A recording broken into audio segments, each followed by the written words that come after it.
कभी कभी इंसान प्यार नहीं ढूंढता, बस थोड़ा अपनापन ढूंढता है। लेकिन जब वही अपनापन दिल में उतर जाए तो रिश्तों की दीवारें भी छोटी पड़ जाती हैं। दोस्तों, आज की कहानी एक ऐसी बहू की है जो शादी के बाद अपने ही घर में अकेली पड़ गई थी, और एक ऐसा पड़ोसी युवक जिसने उसे पहली बार एहसास कराया कि वो सिर्फ किसी की बहू नहीं बल्कि एक इंसान भी है।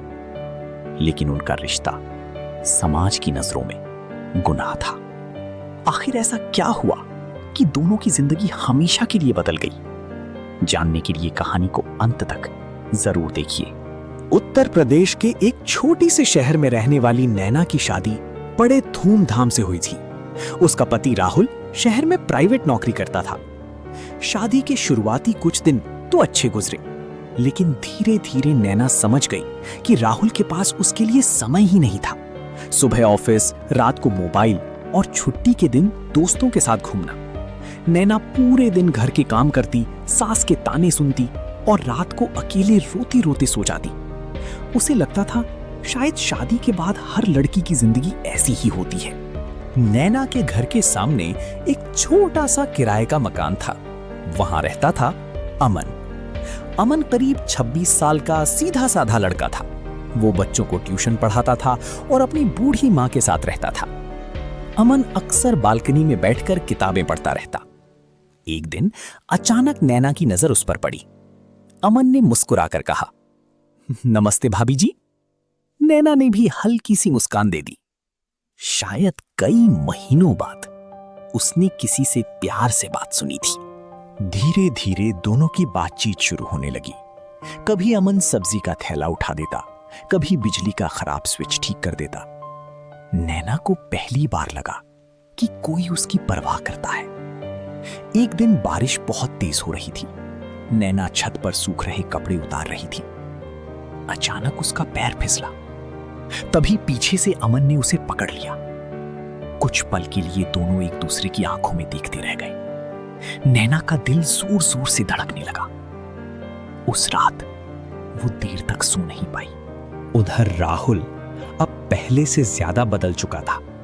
वो छोटी छोटी बातों पर नैना पर गुस्सा करने लगा था। एक रात नैना ने कहा, राहुल, क्या हम कहीं घूमने जा सकते हैं? राहुल चिढ़कर बोला, तुम्हें हर समय ड्रामा करना होता है क्या? ये सुनकर नैना की आंखों में आंसू आ गए। उस रात उसने पहली बार महसूस किया कि वो इस घर में सिर्फ जिम्मेदारी बनकर रह गई है। अगले दिन नैना छत पर उदास बैठी थी। अमन ने पूछा, सब ठीक है भाभी जी? नैना खुद को रोक नहीं पाई। उसने रोते रोते कहा, कभी कभी लगता है मैं इस घर में बिल्कुल अकेली हूं।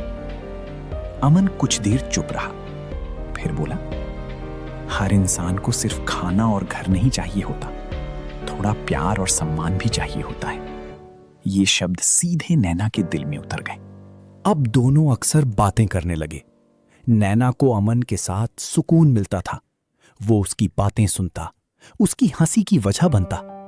धीरे धीरे दोनों एक दूसरे के बेहद करीब आ गए। लेकिन दोनों जानते थे कि उनका रिश्ता गलत माना जाएगा।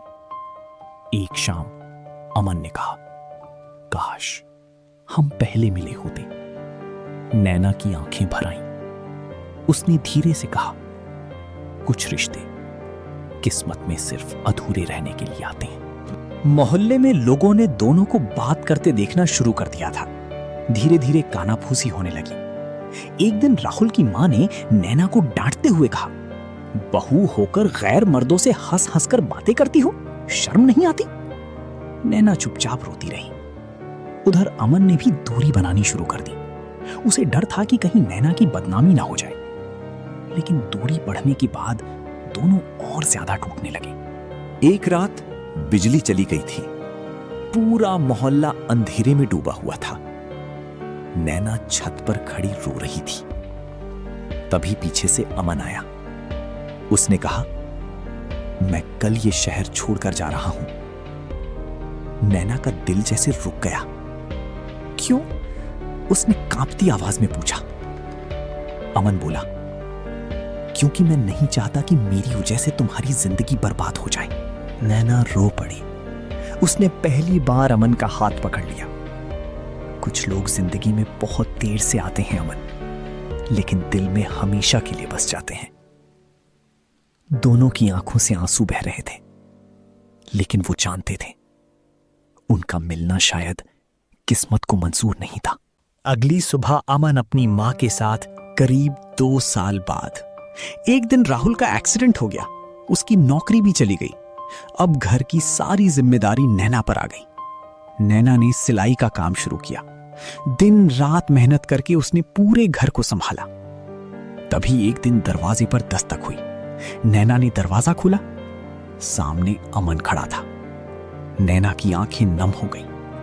अमन मुस्कुराकर बोला, सुना, तुम्हें मदद की जरूरत है। नैना खुद को रोक नहीं पाई। उसकी आंखों से आंसू बहने लगे। अगर आपको यह भावुक कहानी पसंद आई हो तो वीडियो को लाइक जरूर करें। और अगर आपने भी कभी किसी ऐसे इंसान को खोया है जिसे आप दिल से चाहते थे तो कमेंट में जरूर बताइए। मिलते हैं एक और दिल छू लेने वाली कहानी के साथ। धन्यवाद।